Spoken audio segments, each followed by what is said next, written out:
Dabby, ready? Hi dolls, welcome back, and if you're new, hello, my name is Jessie, and today we are going to react to Season 2, Episode 8 of High School Musical, the series, Most Likely To.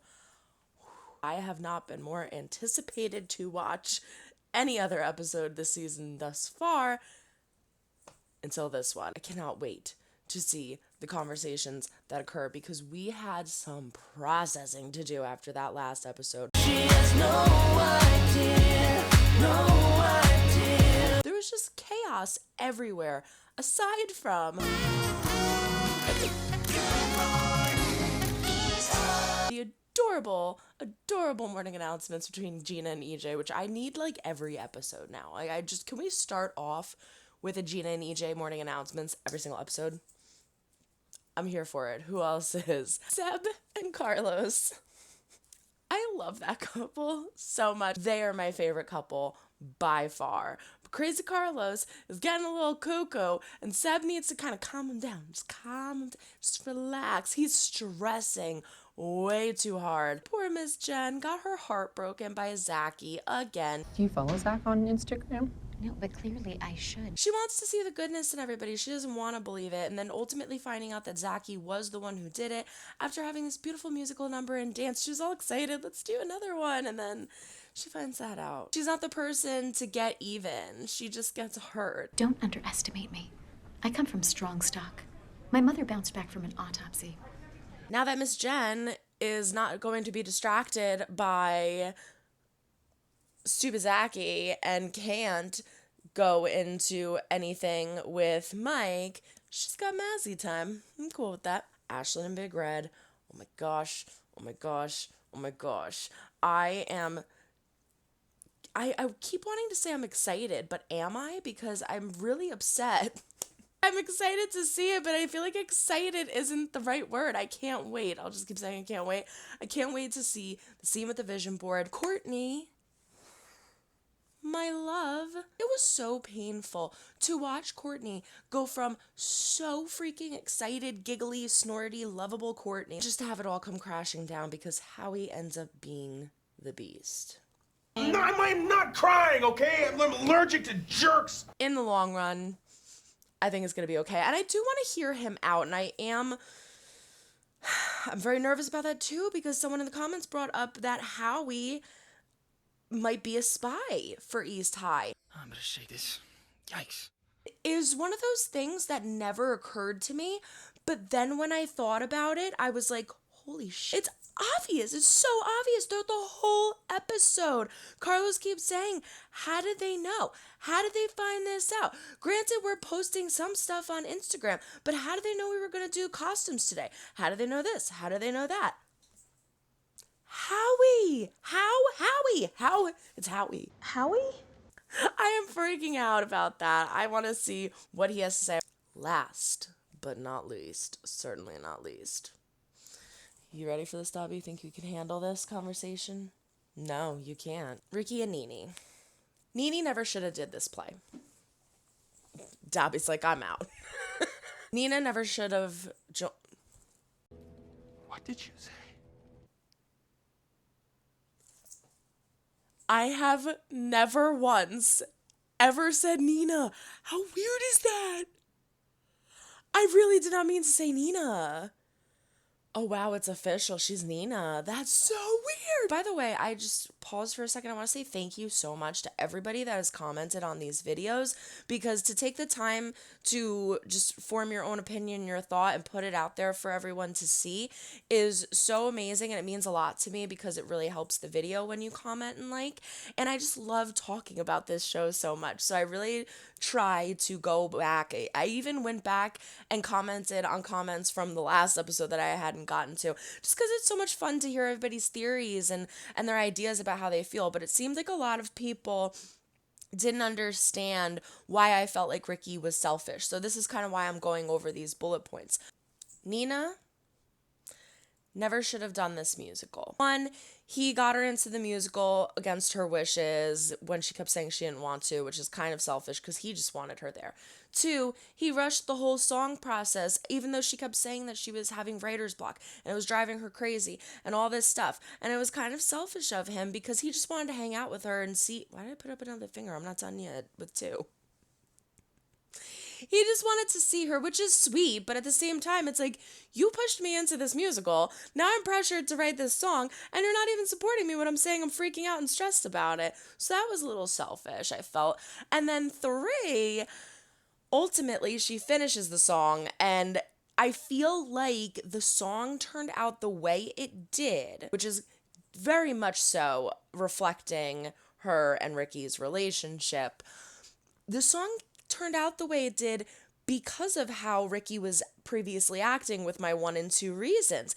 He was suffocating her. He was keeping her enclosed. Like, I don't care that you're writing your song. I want you with me. I don't care that you don't want to be in the play. I want you with me.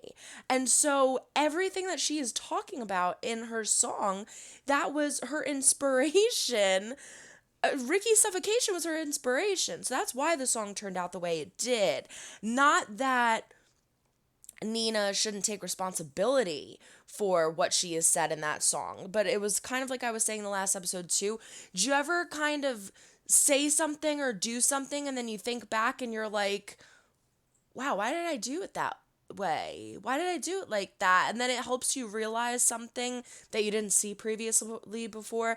Maybe I'm incorrect because a lot of you did point out that she specifically said to Courtney, don't show Ricky, which clearly the song gave her some kind of indication that it was not going to be a good conversation with her and Ricky. But Nina definitely, I'm giving Ricky a lot of criticism, and a lot of you pointed out, which was a very good point, that Nina is not taking responsibility for her own feelings either. She's not being upfront and honest with Ricky either. She is feeling suffocated. She is feeling trapped, and she needs to convey that to him. And I should say convey that better because she has conveyed that to him. She had tried to talk to him a few times and he just kind of brushed it off, or he was like, no, everything's fine. Everything's fine. Everything's 100% totally fine. And it clearly wasn't. She should have, instead asking, are you okay, said, I'm not okay. That was the mistake. Ricky is triggered by Lily and everything that she said that was so nasty and inconsiderate, and I really hope that she sees by the end of the season what she is doing, because to take somebody's relationship that has nothing to do with the musical or the competition or anything and involve that into your drama and into your manipulation, and that's just so terrible. But anyway, Lily triggers Ricky, and it possesses him to kind of snap at Nina when she says, like, oh, this is all crazy. I don't know if we should do this dance off. And he's like, well, you could always take off. Ooh, burn! Okay, calm down, Ricky. Did you have to snap at her like that? And it's things like that he keeps doing throughout the whole season this season. He keeps snapping. He keeps freaking. I understand that he is going through a lot, but somebody in the comments put it perfectly. Everyone is going through something, and nobody is acting like Ricky. Gina thought she was going to have to just pick up her life and move, and she was like, well, shit, okay. You know, everybody's got their own battle that they're fighting, and just because Ricky's got a lot of them right now doesn't give him the excuse to act this way. So it really upset me when he snapped at her, and I think that's where I broke in the episode. You could see, because I'm like, pause. I got a lot to say about this part. You have no problem saying and snapping at her, you can take off, but you can't build up the courage to have a level-headed conversation. Ricky brings up, well, what if the song doesn't fit? And I think that was the final straw for her, because she's thinking, you made me go into this play. You made me write and rush this song. Now I finally finish it and you're not supporting my hard work. And I don't think it was so much that Ricky said that the song didn't fit.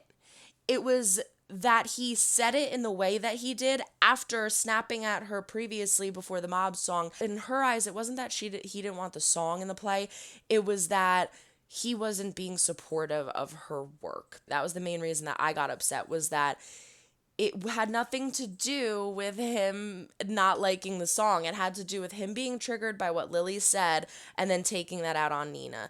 And so it was just, oh my gosh, so much freaking chaos. And then we get the bomb at the very, very, very last end of the episode that Nina starts an additional social media account specifically and only for her music. And she says that her name is not Nene.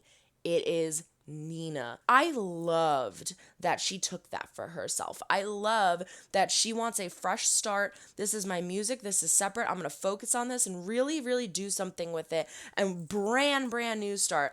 I'm going to be Nina. Nene is responsible for 40% of this, and Ricky is responsible for a little bit more with 60, we'll say, because she should have had a conversation with him about it before posting that. What does she think? He's not going to see it? He's going to see it and he's going to find out. And if you knew that declaring yourself as Nina in that video, you thought to do that. So clearly it's a big step. So clearly you would have to assume that he's going to have a big reaction to that. No, like, you know that that's his nickname. So she needs to take responsibility for a lot of things too, aside from just him. And I cannot wait to see this conversation between the two of them. I am just so excited to jump into this episode. So before we do, if everyone wants to see my 21 minute and 15 second rant, you can go find that on Patreon, because I'm going to definitely edit that. I try to edit my intros down to like a minimum or maximum, I should say, 5 minutes. And yeah, so I have 20. So if you want to see my full rant, go check it out on Patreon. But everyone throw a like up or dislike if you do or do not like what you see. Comment down below. Let me know why. Subscribe if you have not yet. We do fun things here. Ring-a-ling-a-ling the bell to be notified when I upload new videos. And don't forget to check the link down in the description for my Patreon. It is $5 a month. That's $1.25 a week. It has all of my unedited reactions of everything that I do on YouTube, in addition to more. There's tons of stuff on there, though, so go check it out. But without further ado, this is Season 2, Episode 8 of High School Musical, the musical, the series, Most Likely To.